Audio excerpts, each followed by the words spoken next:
이 말씀 보니까 인생이란 무거운 짐을 지고 가는 것과 같다.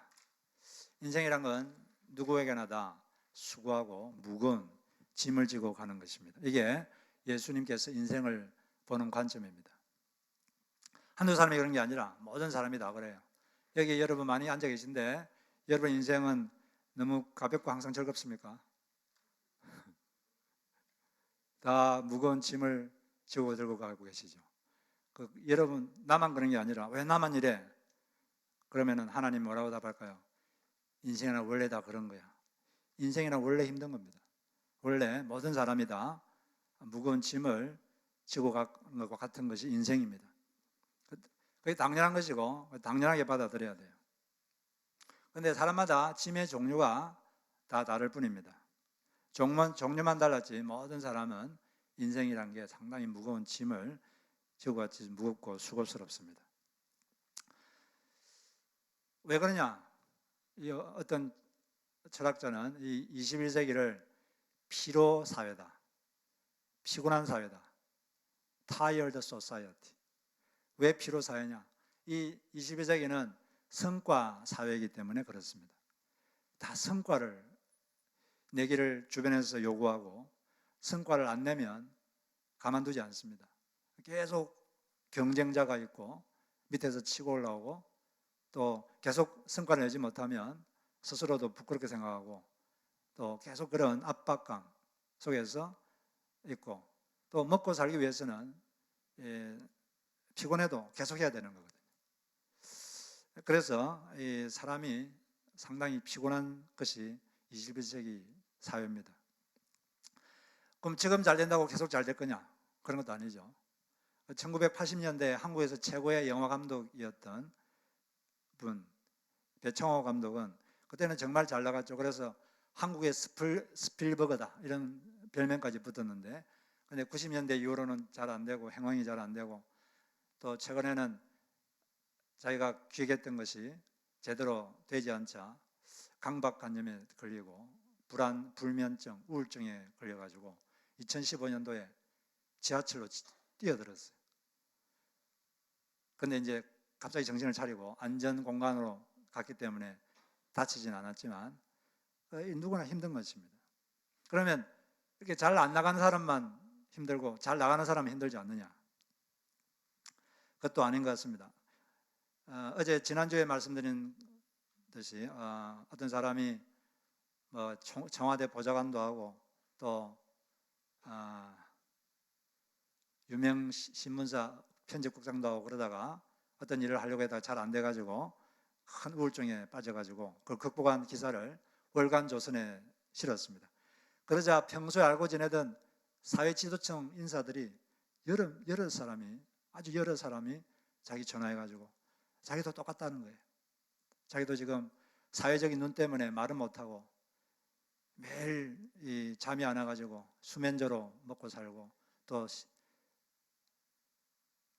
자주 이 공황, 불안, 공포 이런 것 때문에 그렇게 하루하루 버티고 힘들게 살고 있다는 겁니다. 국내 굴지의 대기업 회장, 또 CEO, 대학 총장, 국회의원, 또 병원 원장. 이 사람이 아는 사람만 그랬으니까 모르는 사람들은 뭐 말해서 말 안 해도 다 아는 거죠. 왜냐하면 지금 가지고 있다 해도 언제 없어질지 모르고 늘 불안한 거예요. 그리고 요즘 뭐 TV, 영화에 인기 있는 대중 스타들도 많은데 그분들은 엄청난 심리 노동자입니다. 늘 밝게 웃고 겸손해야 되고 긍정적인 모습을 보이지 않으면 금방 악플이 달리고 온갖 욕을 인터넷에서 막 쏟아냅니다. 그렇게 막 감정 노동이 엄청나게 심해요. 그러다가 너무 힘들면 그냥 감정이 마비가 되어버리고 그냥 아무 타기 싫은 그런 상태에 이르게 된다고 합니다. 이게 인생 자체가 쉽지 않아요. 또 관계도 쉽지가 않습니다. 관계짐이라는 게 있죠. 톨스토이가 러시아에서 대단한 소설가고 부자였는데 이 사람이 유언장에 이렇게 적혀 있어요. 내 아내는 절대로 장례식에 오지 못하게 하시오. 그래서 아내가 장례식에 참석을 못했습니다. 그만큼 이 부부관계 짐도 쉽지가 않아요. 사람과의 관계란 게 쉽지가 않습니다. 관계의 짐이라는 게 아주 힘들어요. 죄의 짐도 무겁습니다. 우리는 다 잘못 안 하고 싶어요. 똑바로 살고 싶은데, 그렇게 하고 싶은데 그럴 능력이 없습니다. 이 죄성이 있어가지고 자기도 모르게 그냥 실수하고 잘못하고 그러다 보면 또 죄책감에 빠지고, 죄의 짐이란 건 죄책감의 짐이죠. 누구나 다 양심이 있기 때문에 잘못하면 누가 말하지 않아도 스스로 괴롭습니다. 예수 믿는 사람들이야 뭐 죄책감이 들었을 때 어떻게 해결하는지 알고 있으니까 그래도 다행인데, 가서 주님께 진정으로 회개하고 다시 시작하면 되는데, 하나님을 모르는 사람들은 이 죄책감을 어떻게 해결해야 되는지 알 수가 없어요. 그냥 그렇게 평생 사는 겁니다. 그냥 그러려니 하고 다 이렇게 사는 거지 하고 마음이 확 눌려 사는 거예요. 평생 그렇게 살다가 죽어보니까 희한한 세상이 있거든요. 이런 게 있는 줄 몰랐는데 뭐 이런 게 있어. 깜짝 놀라는 거죠. 인생이라는 건 참 무겁습니다. 그리고 예수님이 살던 당시에 유대인들에게는 또 특별히 율법의 짐이라는 게 있었어요. 율법의 짐.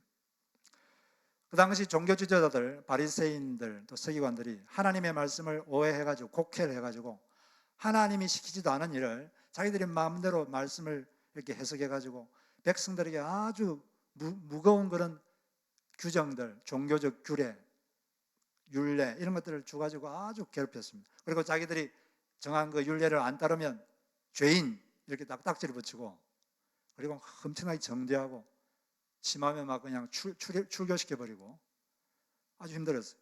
비관한 예로 안식일 어떻게 지켜야 되느냐. 안식일이라는 건 원래 하나님이 인간을 7일 중에 하루는 노동, 몸을 좀 쉬어주고 그 다음에 몸을 쉬어주는 대신에 예배와 재충전에 리포커스하라고, 예배와 재충전 여기에 리포커스하라고 주신 것인데, 이걸 이제 바리새인들이 그러면 노동이라는 게 뭐냐? 어떻게 노동을 어떻게 정했냐면 상태의 변화를 일으키는 것은 다 노동이다. 이렇게 정해요. 상태의 변화를 일으키는 건 다 노동이다. 그러면 그런 정의에 하면은 불을 켜면 되겠습니까? 안 되겠습니까? 그러면 상태의 변화가 일어나는 거거든요. 불을 켜면 안 돼요. 불도 못 켭니다. 여전히 요즘 2000년 후에 지금 정통 유대인들도 주일 안식이라는 이거 스위치를 못 올립니다. 그리고 엘리베이터 단추도 엘리베이터 단추를 왜 못 눌립니까? 상태의 변화가 일어나거든요. 엘리베이터가 밑에서 위로 올라가니까 이건 상태의 변화다. 이건 노동이다. 일한 것이다. 안 된다. 이건 죄를 짓는 것이다. 뭐 그런 식으로. 그리고 아이들이 장난치다가 냉장고 코드를 뽑히도 코드를 못 뽑습니다. 이런 식으로 하니까 엄청나게 무거운 그런 율법의 짐들을 이 백성들이 지어가지고 하나님이 하지도 말라는 것들, 그런 것들을 해가지고 백성들이 엄청나게 율법의 짐에 눌려 있었어요. 우리 예수 믿는 사람들도 자칫 잘못하면 말씀을 곡해해가지고 하나님이 하라고 하지도 않은 걸 스스로 그냥 종교의 짐으로 해서 그렇게 고통받을 수도 있는데, 그건 잘 분별해야 됩니다.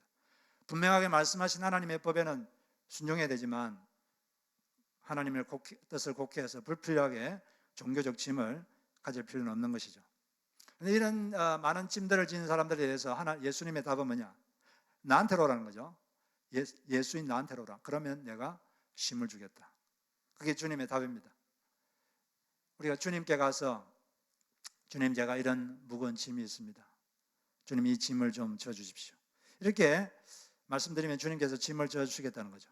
수고하고 무거운 짐진 자들아 다 내게로 오라. 내가 너희를 쉬게 하리라. 이렇게 주님께서 약속을 하셨기 때문입니다. 우리는 마음의 짐을 느낄 때마다 참 인생의 짐이 무겁구나, 그런 생각을 들 때마다 다른 데 가지 말고 주님께 가야 됩니다. 주님께 가서 주님과 교류를 해야 돼요. 찬송도 부르고 기도도 하고 말씀 묵상도 하고, 이렇게 하면 주님께서 오셔서 우리를 쉬게 해주시는 겁니다. 어떤 여고생이 엄마하고 아주 사이가 안 좋았어요. 엄마의 관계 때문에 너무 힘들었습니다. 아버지가 좀 폭력적이라서 이혼하셨어요. 그러니까 혼자서 두 아이를 키우려 하다 보니까 얼마나 힘들겠어요. 혼자서 다 돈도 벌어야 되고 몸도 힘들고 또 자존심 상해도 일을 그만둘 수는 없고, 그러니까 이 스트레스가 얼마나 쌓이겠습니까? 또 옛날이기 때문에 여자들이 돈 벌기도 힘든데, 그러면 스트레스가 쌓이니까 이 스트레스를 그냥 집에 와가지고 아이들한테 다 푸는 거예요. 그냥 말로. 너무나 이 여고생이 엄마 말에 상처를 너무 많이 받았어요. 엄마 말이 그냥 비수처럼 그냥 확 꼽히는 거죠. 힘들 때마다 이렇게 교회를 갔습니다. 교회 가서 기도를 드렸어요. 근데 어느 날 기도를 하고 있는데 그날도 힘들어가지고, 근데 처음으로 마음에 이런 마음이 들어왔습니다. 주님께서 그런 마음을 주신 거죠. 내 딸아, 너가 내 딸이듯이 너희 엄마도 내 딸이다. 엄마를 위해서 더 기도해주고 더 사랑해주면 안 되겠니? 이런 마음에 그런 말씀을 주셨습니다. 근데 그런 말씀을 들리자마자 그때부터 엄마에 대한 그런 원망, 미움이 확 사라지고 마음이 아주 편안해졌대요. 그때 그 뒤로부터는 엄마가 비슷한 말을 해도 별로 상처가 안 되고 그냥 괜찮은 거죠. 왜냐하면 이제 치료를 받았으니까. 사람이라는 게 이게 어떤 면에서 아주 민감한 부분은 그 부분이 치료가 안 돼서 그래요. 여러분 이게 어디에 상처가 나가지고 피부가 벗겨졌으면 그게 조금만 돼도 엄청나게 아픕니다. 화상을 입어가지고 아직 치료가 덜 됐으면 조금만 건드려도 엄청나게 아파요. 근데 치료가 되면 아무리 건드려도 안 아픕니다. 마찬가지로 우리가 어떤 면에서 되게 민감하고 조금만 건드리면 화가 나고 그러면 그 부분이 아직 치료가 안 된 거죠. 아직 치료가 안 됐기 때문에 그렇게 민감하고 여전히 힘든 거예요.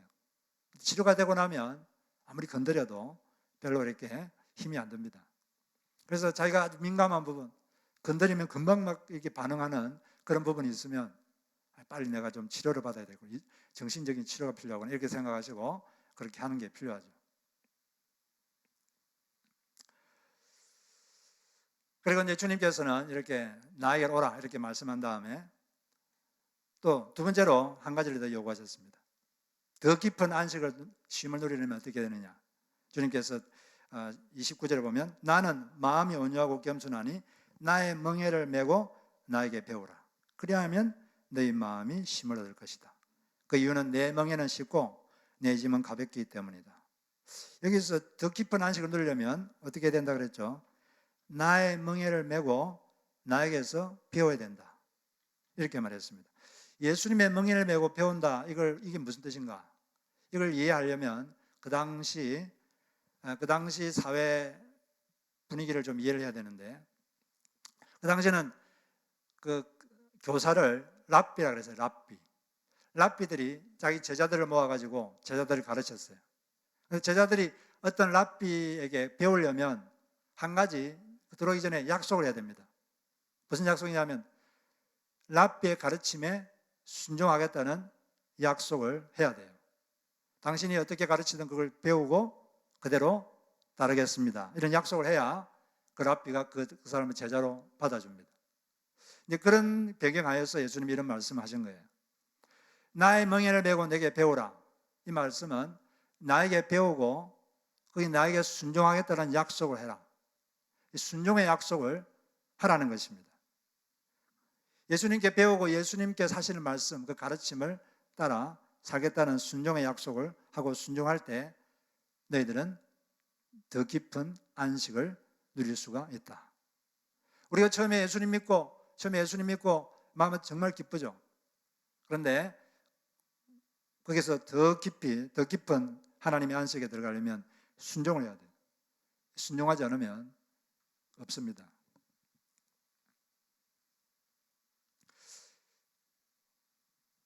근데 예수님께서 여기서 내 멍에는 쉽고 내 짐은 가볍다 이렇게 말씀하셨는데 그 예수님의 가르침을 따르는 건 그렇게 어렵지 않다는 거죠.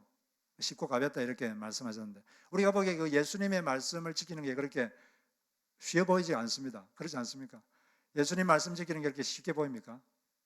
그렇게 보이지 않는데 예수님은 그렇게 말씀하셨어요.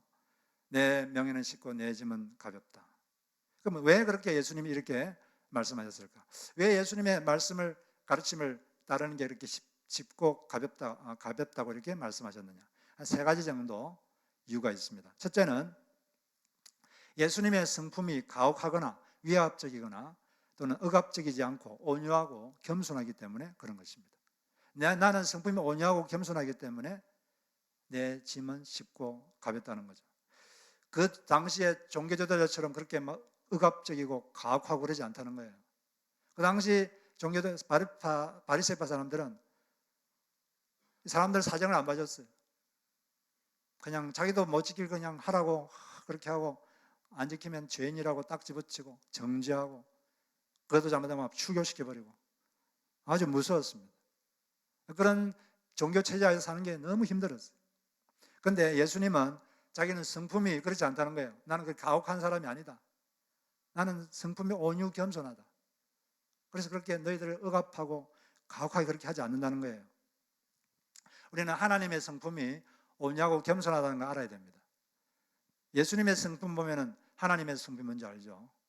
예수님이 그런 분이기 때문에 예수님은 상한 갈 때도 상한 갈 때가 가치 없다고 확 꺾어버리고 그런 게 아니라 다시 제 모습을 찾을 때까지 돌봐주는 그런 온유한 성품을 갖고 계십니다.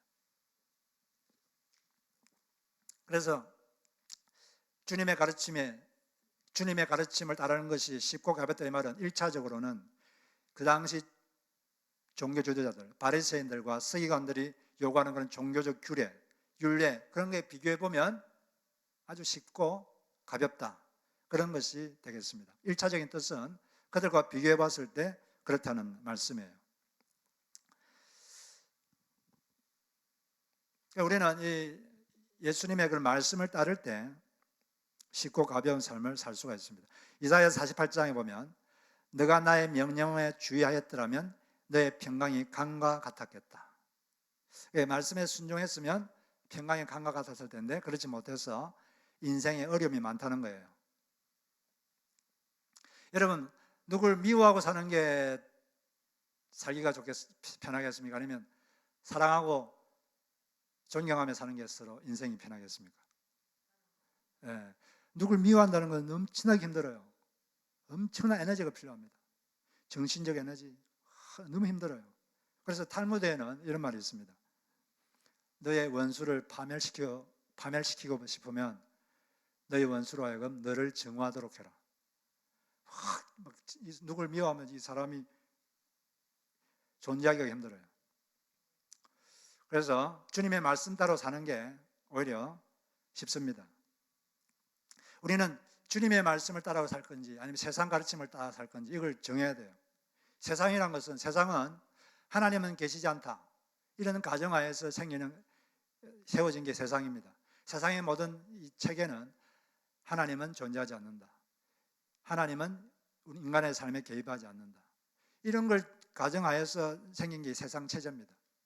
그 세상 체제에도 이 가치관이 있고 이 가치관을 이루기 위한 행동 방침이 따로 다 있어요. 그러면 세상의 가르침을 따를 것인지 예수의 가르침을 따를 것인지 이걸 이제 우리가 정해야 되는 거죠. 근데 주님은 주님의 말씀을 따라 사는 게 훨씬 더 인생이 쉽고 쉼이 있을 것이다, 이렇게 말씀하셨습니다.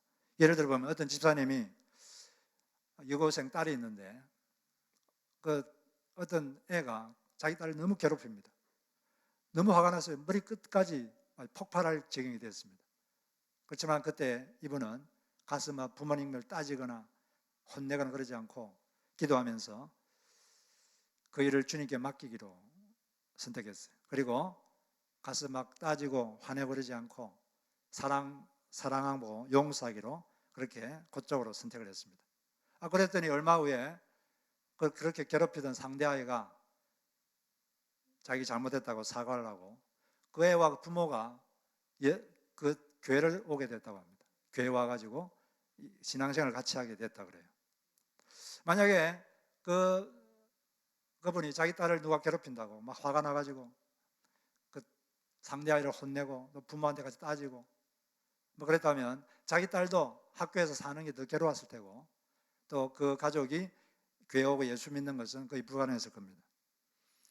그러니까 우리가 이 세상의 가르침이 아니라 예수님의 멍에를 메고 예수님이 우리에게 준 짐, 그 가르침을 따라 순종하는 것이 훨씬 더 당장은 좀 어려워 보일 수 있겠지만 결과적으로 우리 삶이 더 평안해지고 더 큰 안식을 준다고 믿습니다. 그럼 우리는 주님의 가르침에 순종하는 삶을 살겠다고 우리가 작정을 하는 게 필요하죠.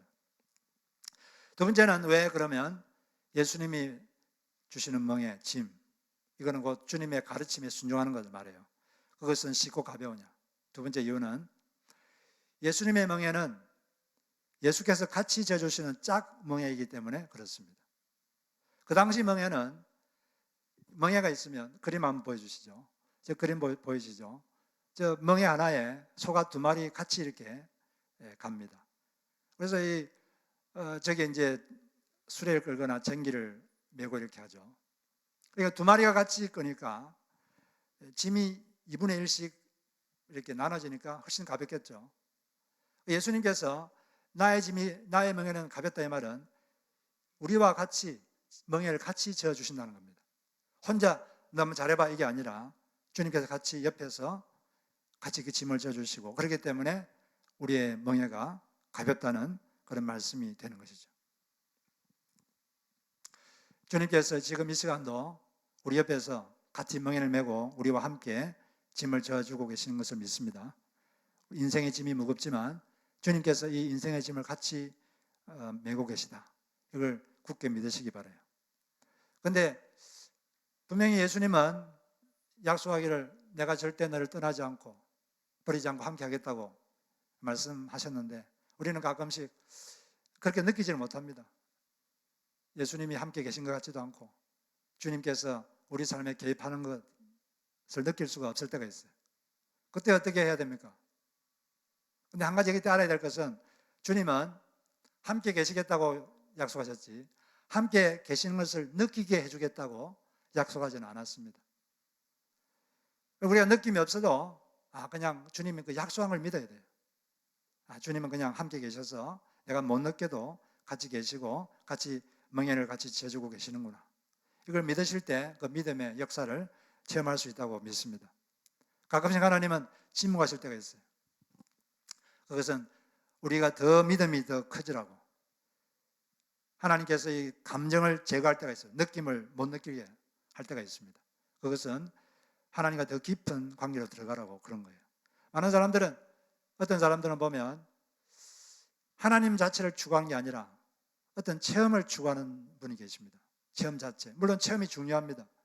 근데 자꾸 체험을 추구하다 보면 아무 느낌이 없고 감정이 없으면 하나님이 안 계신 모양이다. 이렇게 생각하고 그런 오해를 할 때가 있는 거죠. 그래서 주님께서는 더 우리가 믿음이 깊어지도록 하기 위해서 가끔씩 감정을 제거할 때가 있는 거죠. 우리가 주님께서 이렇게 멍에를 같이 메고 있는데 이 주님의 같이 있다는 걸 우리가 더 깊이 느끼고 그걸 체험하려면 주님과 같은 방향과 같은 속도로 가야 돼요. 이렇게 멍에를 같이 메고 있는데 주님이 이렇게 하려는데 자기는 이렇게 가려고 그러면 목이 얼마나 아프겠어요. 속도도 맞춰야 됩니다. 하나님이 주님이 어느 쪽으로 가려고 하는지 그걸 잘 간파해야 되고 같은 속도로 가야 돼요. 그럴 때 주님이 그 함께 하시는 능력을 우리가 체험할 수가 있게 되는 것입니다. 그래서 주님은 우리와 함께 짝멍에를 메고 우리의 짐을 같이 져주고 계시다. 그렇기 때문에 우리는 주님의 가르침을 잘 순종할 수 있게 되는 것입니다. 세 번째는 예수님께서는 우리 각자에게 꼭 맞는 맞춤 멍에를 주시기 때문입니다. 우리 각자에게 꼭 맞는 맞춤 멍에를 주시는 거죠. 꼭 맞는 순종을 하도록 하시기 때문에 우리는 순종할 수 있는 능력이 있는 것입니다. 어떤 전설에 보면 예수님의 그 공적 생애를 하기 전에 직업이 뭐였습니까? 목수였죠. 목수였으니까 멍에를 만드셨겠습니까? 안 만드셨겠습니까? 멍에도 나무로 만드는 거니까 멍에도 만드셨겠죠. 그런데 갈릴리 지역에서 예수님이 만든 멍에가 가장 소에게 잘 맞는 그런 멍에였다고 합니다. 그래서 여러 지역에서 청년 예수가 만든 그 멍에를 살려고 곳곳에서 이렇게 왔다 그래요. 충분히 가능한 일이라고 생각합니다. 예수님은 능력이 많은 분이니까 무슨 일을 해도 잘 하시겠죠. 그렇기 때문에 주님은 지금도 우리 각자에게 꼭 맞는 멍에 그걸 매게 하시는 거죠. 안경도 이렇게 잘 안 맞으면 되게 불편해요. 그래서 딱 맞으면 편안합니다. 옷도 맞춤복 있고 기승복 있죠. 맞춤복은 내 몸에다가 옷을 만드는 거고 기승복은 이미 있는 옷에다 내 몸을 맞추는 거죠.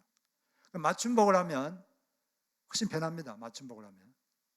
그것처럼 하나님은 우리 각자에게 맞는 멍에를 주십니다. 우리는 다 달라요.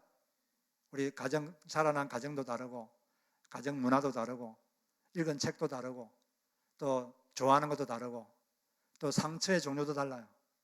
또 못하는 것도 다르고, 다 다릅니다. 생각도 다르고, 기질도 다르고. 그렇기 때문에 나한테 잘 맞아도 남한테는 안 맞을 수도 있고, 그렇기 때문에 주님 우리에게 꼭 맞는 멍에를 주십니다. 또 은혜를 주실 때도 우리에게 꼭 맞는 은혜를 주시죠. 남한테는 이렇게 하면 은혜를 받지만 나는 못 받을 수 있기 때문에 우리 각자에 꼭 맞는 은혜를 주십니다. 그것처럼 우리 각자에게 꼭 맞는 순종을 하라고 요구하십니다. 그래서 어떤 하나님께서 마음속에 뭔가 하라는 그런 감동이 있으면 두려워하지 마시고 나태하지 마시고 그냥 하시기 바랍니다.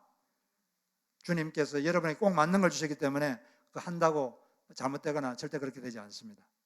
하나님께서는 잘 할 수 있도록 그렇게 하십니다. 우리가 주님이 주시는 그 더 깊은 안식 속에 들어가려면 순종을 해야 돼요. 순종. 이스라엘 민족들이 가나안 땅에 못 들어갔습니다. 왜 못 들어갔습니까? 그 광야에서 불순종하고 불신했기 때문에 못 들어갔어요. 성경에 보면 예수님께서 병자들을 고친 게 되게 많은데, 근데 고치실 때마다 꼭 요구하는 게 있습니다. 뭘 요구하셨습니까? 믿음을 요구하셨죠. 믿음 중에서도 순종하는 믿음을 요구하셨어요. 어떤 시각장애인에게는 실로암 못에 가서 눈을 씻으라. 그래서 저 사람이 그 순종해서 눈을 씻으니까 눈을 보게 됐어요. 어떤 또 문둥병자 10명한테는 아직 낫지도 않았는데 너희 몸을 제사장에게 보여줘라. 그러니까 그 순종해서 가다 보니까 나았습니다.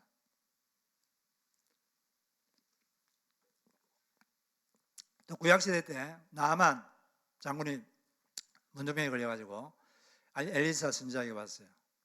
엘리사 선지자가 요단강에 가가지고 몸을 7번 씻으십시오. 그랬을 때 첫 번째 그 나아만의 반응이 뭐였습니까? 내 생각에는 이렇게 말하고 거부했죠. 내 생각에는 그렇게 하면 안 나을 것 같습니다. 내 생각에는 이렇게 돼 있어요. 자기 생각이 있는 거죠. 내 생각, 내 고집. 내 생각에는 요단강에 그렇게 해가지고는 안 나을 것 같다. 그래 막 거부하고 되게 화를 냈어요. 근데 옆에 있는 참모가 아니 지금 장군님 지금 그것보다 훨씬 더 어려운 일을 해도 우리 해야 될 판인데 그 모욕하는 거 쉽지 않습니까? 그냥 하십시오. 그래서 그냥 자기 생각과 고집을 버리고 그냥 7번 씻었어요. 그 순종하니까 주님께서 치료와 쉼을 주셨습니다. 어떤 사람들은 자기가 좋아하는 일은 밤새워서도 잘해요. 자기가 좋아하는 일, 하고 싶은 것은 밤을 새고 막 그래도 잘합니다. 아주 힘들어도 잘해요. 근데 순종은 안 해요. 순종을 되게 못하는 사람이 있어요. 근데 그렇게 되면 인생이 아주 힘들어집니다. 순종은 아주 대단한 능력이 있는 거예요. 우리가 더 깊은 안식에 들어가려면 주님께 순종해야 됩니다. 그럴 때 우리는 진정한 주님께서 약속하신 안식을 누릴 수가 있는 것입니다. 자유로운 것은 내 마음대로 하고 싶은 대로 하는 게 그게 자유가 아닙니다. 그건 방종이지. 자유로운 건 뭐냐? 내가 해야 될 것은 하고 하지 말아야 될 것은 하지 않을 수 있는 능력. 그게 자유죠. 그렇게 되면 진짜 자유로운 삶을 살게 되는 것입니다. 그래서 우리는 하나님은 우리 인생을 무거운 짐을 지고 가는 것과 같다. 여러분 되게 짐이 무겁죠? 여러분만 그런 게 아니라 한 명 다 그런 거예요. 모든 인생이 다 그렇습니다. 근데 그 짐을 혼자 지지 마시고 힘들 때마다 주님께 가시기 바랍니다. 주님께 가셔서 마음을 그대로 말씀하시고 주님이 주시는 쉼을 누리시기 바라요.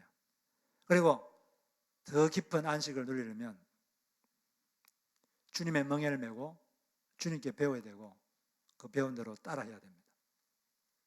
안 그러면 하나님이 주시는 그런 쉼은 없습니다. 주님이 우리와 같이 멍에를 져주시고 계시기 때문에 우리는 또 우리에 꼭 맞는 것을 하라고 하시기 때문에 능히 감당할 수가 있습니다. 그렇게 주님께 순종하셔서 주님이 주시는 멍에와 짐을 기꺼이 울러매고 주님과 함께 인생을 힘차게 사시기를 주의 이름으로 축복합니다.